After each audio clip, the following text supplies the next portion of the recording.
반갑습니다. 김영윤TV입니다. 5월 23일 두 번째 영상이고요. 좋은 소식이 있습니다. 이준석이 고발한 많은 분들이 무혐의가 나고 있고 그것에 대한 감사 메시지를 보내주셔서 그 부분에 대해서 말씀드리겠습니다. 이준석의 전략적 봉쇄술의 실패로 이준석의 학력 사기에 대해서는 대한민국 공감이 형성되어 있죠. 댓글만 봐도 이준석의 하버드 학력 사기에 대해서 많은 분들이 공감하고 계십니다.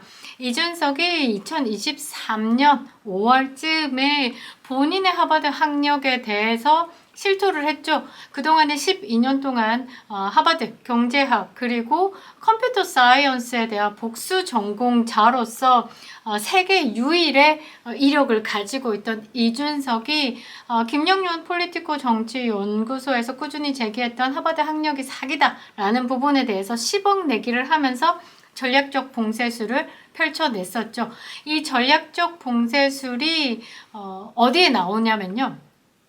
이준석의 성상납 무고죄에서 나옵니다. 본인이 성상납을 받은 사건에 대해서는 공소시효 만료로 어떻게 할 수 없지만 이준석이 그 성상납이 있었다라는 여러 가지 사건들에 대해서 언론에 보도한 그 사건에 대해서 고소를 해버렸죠. 그래서 경찰에서 성상납이 있었던 건 사실인데 그것에 대해서 고소한 부분에 대해서 무고죄가 성립된다라고 해서 검찰에 송치했습니다. 2022년 10월에 송치를 했었는데요. 이 부분이 드러나면서 이제 이준석은 대한민국 대통령이었던 박근혜 대통령의 이름을 팔아서 성상납을 받던 아주 도덕적으로 불순한 인간으로 각인이 됐었죠. 두 번째 사건이 그 다음에 터지죠. 그동안에 그나마 버텼던 하버드 졸업자라는 것이 거짓으로 들통나면서 이것도 전략적 봉쇄술을 펼쳐내기 위해서 김영윤도 고소하고 또 이봉규 TV에서 방송했던 부분 그 이봉규 박사님도 고소하고 거기에 댓글을 달았던 모든 분들을 고발을 했습니다. 제주도에서도 무혐의가 났고요. 강남 경찰서에서도 무혐의가 났고요. 송파 경찰서에서도 무혐의가 났습니다. 현재 서초 경찰서에서 진행 중이고요. 하버드에서 보내온 메일 그리고 하버드 학칙 정리 싹 다 해서 경찰에 제출했습니다. 이준석이 말을 바꿨죠. 어떻게 바꿨냐? 나 한 번도 복수 전공한다 없다. 복합 전공이었다 라고 이야기를 하면서 조인트 컨센트레이션을 얘기했습니다. 그러나 하버드 학칙에 제가 페이지 64페이지까지도 이야기를 하면서 조인트 컨센트레이션이라는 제도는 있지만 이코노믹은 이 조인트 컨센트레이션이라는 제도조차 불허한다. 전 세계의 정치적 리더를 배출한 그 하버드 경제학과에 대해서는 자부심이 대단합니다. 그래서 복수 전공, 복합 전공 자체를 허용하지 않고 있습니다. 그래서 계속 거짓말을 낳는 거고 그 거짓말은 사람 하나를 집어삼키는 거죠. 그래서 이준석이 거짓말로 덮다 보니까 어디까지 갔냐? 이준석은 경제학과는 포기를 했고요. 컴퓨터 사이언스, 그래 컴퓨터 사이언스 네가 졸업을 했어? 졸업 요건도 갖추지 못했어. 1, 2학년 때 들었던 수업만으로도 전공을 선택할 수 없어. 그래서 3, 4학년 때 제대로 된 수업을 듣지 못했지. 이준석이 1, 2, 3, 4학년 동안 중국 초급, 중국 고급 과정을 배웠고 그렇게 힘들다는 4학년 졸업을 앞두고는 일본 파나까지도 공부하고 하버드 문화센터를 졸업하고 왔다라고 주장을 하고 있는 이준석. 공공기관에 내는 선관위에 제출한 자료에 사설기관 업체로 이제 서류를 발급받아서 제출한 부분에 대해서 이제 언급을 했더니 본인의 페이스북에 아니 그거 이제 미국의 졸업자들이 많이 쓰는 사이트고 대한민국의 민원24 같은 거 그런 거다. 내가 낸 서류가 정당하다라고 이야기를 하는데 조선 땅에 어떤 또라이가 본인의 졸업 학교를 학교에서 인증을 발급을 받지 사설 기관으로 인증을 받습니까? 그것을 국민을 속인다고 본인의 페이스북에다가 글을 올렸던데요. 그 클리어닝 하우스 그 시스템은요. 미국에서도 평점이 1.7점입니다. 얼마든지 조작이 가능하고 졸업한 사람이 거기서 출력을 하는 게 아니라 그 사람의 졸업을 확인하기 위해서 외부에서 클릭할 수 있는 정도의 사이트, 평점이 1.7점짜리죠. 동네 보습학원에서도요, 본인의 외국 학교 인증에 대해서는 서류를 제출할 때 개인이 프린트아웃해서 낸 게 아니고 아포스티유 공증을 통한 서류가 직접 다이렉트로 그 기관으로 가야 하는 겁니다. 아이고, 이준석. 지금 여러 가지 건들이 걸려있죠. 성상납 무고죄 캐비넷에 들어가 있는데 서울중앙지검에서 열지 않을까 기대해봅니다. 두 번째, 하버드 학력 사기에 대해서 고소 남발했던 부분들 무혐의 처리가 된 부분, 그리고 그 무혐의 처리 받으신 분이 또 고소를 무고죄로 고소한 부분들 진행되고 있습니다. 세 번째, 선거법 위반이죠. 상대방의 낙선을 목적으로 둔 허위사실 유포죄로 경찰에서 수사하고 기소만 되면 당선 무효가 99.9% 확실한 거죠.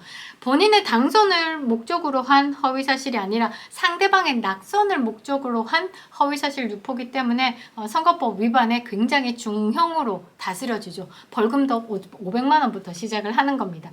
그래서 요즘에 이준석이 맞삼중이라는 조롱을 받고 있죠. 얼마 전에 그 22대 국회의원 초선 의원을 상대로 의정 연찬에 참석한 이준석 개혁신당 세석의 쩌리정당 이준석이 오리엔테이션을 하기 위해서 국회 본회의장으로 들어서고 있는 모습이 찍혔습니다. 혼자 가고 있네요. 저 뒤쪽에는 김용태, 김재섭 의원이 가고 있고요. 한때 즐겁게 함께 했던 분들인데 떨어져 있습니다. 보수의 당대표를 했었다라는 이준석이 범야권으로 분류되고 있는 개혁신당에서 지역에 한석을 얻었죠. 범야권으로 분류가 되고 있습니다. 개혁신당을 차리고 난 다음에는 처음에는 반윤이 아니다라고 얘기했지만 한 달 상간에 반윤의 선봉장에 섰던 이준석이죠. 이런 이준석을요, TBC 창사 29주년 특별기획으로 보수 길을 묻다로 이준석을 출연시켰습니다. 보수의 길을 묻다. 이준석은 애초 보수가 아닌 겁니다.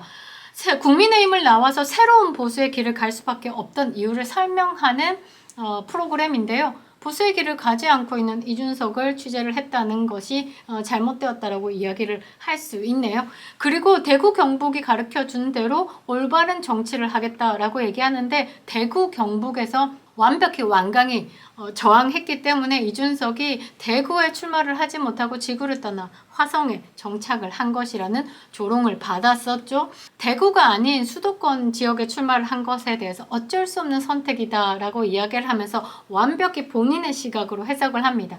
당 내에서 개혁신당 당 내에서 이준석 보수에 텃밭인 대구에 가면 걸리는데 우리는 어떻게 뭐 이런 뉘앙스로 대구에 가는 것을 당 내에서 조금 거북스럽게 생각했다. 그래서 큰 성과를 기대하기 어렵다라는 또 자체 판단으로 대구를 버리고 이제 화성을 갔다. 대구가 가진 한계성이 보였다. 이런 식으로 이야기를 하면서 국힘 내부의 문제가 이미 보수 전체의 문제로 확산되고 있다로 지적을 했습니다. 아따, 건방진 지적이죠. 본인이 되게 오래된 중진 정치인 같은 느낌으로 이야기를 하는데 그냥 보면요, 완벽히 지 생각만 떠들고 있는 겁니다. 그러면서 지금 보수가 유튜브에서 몇몇 질 안 좋은 사람들이 떠드는 그런 담론을 쫓아가다가 폭삭 망해버렸다. 잘못을 지적하면 내부 총질이니 뭐니 이러고 아니면 배신자 이런 얘기나 하고 아니 선거지면 그게 배신자예요? 이렇게 이야기를 하네요. 10년 넘게 몸담았던 당을 떠난 결심을 한 것은 자신을 장애물로 보는 당 안팎의 시선이라고 털어놨습니다. 한 번 더 정정을 해보면요.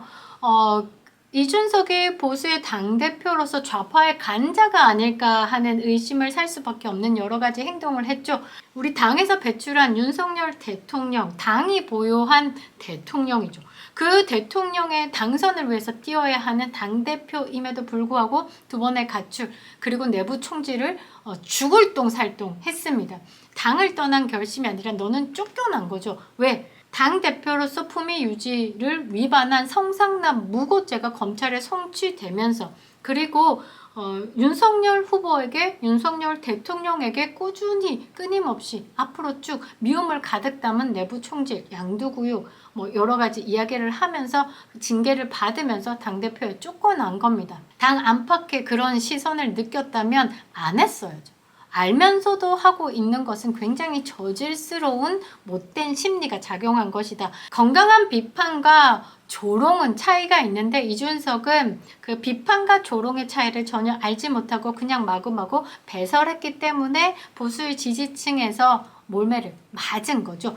그러면서 이렇게 얘기합니다. 대통령한테 제가 선거 끝난 다음에 갔더니 대뜸 저한테 하는 말이 경기도지사 선거 져서 너무 기분 나쁘다. 그래서 저는 이게 무슨 상황인가 싶었죠. 그러니까 대통령이 그때부터 보여준 모습이 뭐였냐면 모든 선거는 내가, 그러니까 윤석열 본인 대단한 사람이어서 이기고 이준석 얘는 장애물이야. 그래서 대선을 크게 이길 건데 괜히 저 때문에 작게 이겼어. 일반 상식과 다른 판단을 하는 거거든요. 이게 이준석이 짓거린 말입니다. 일반 상식과 다른 판단이 아니라 모든 대한민국의 보수가 판단하는 게 이준석 때문에 대승을 거의 신승으로 이긴 거라고 봐야 되는 부분이죠.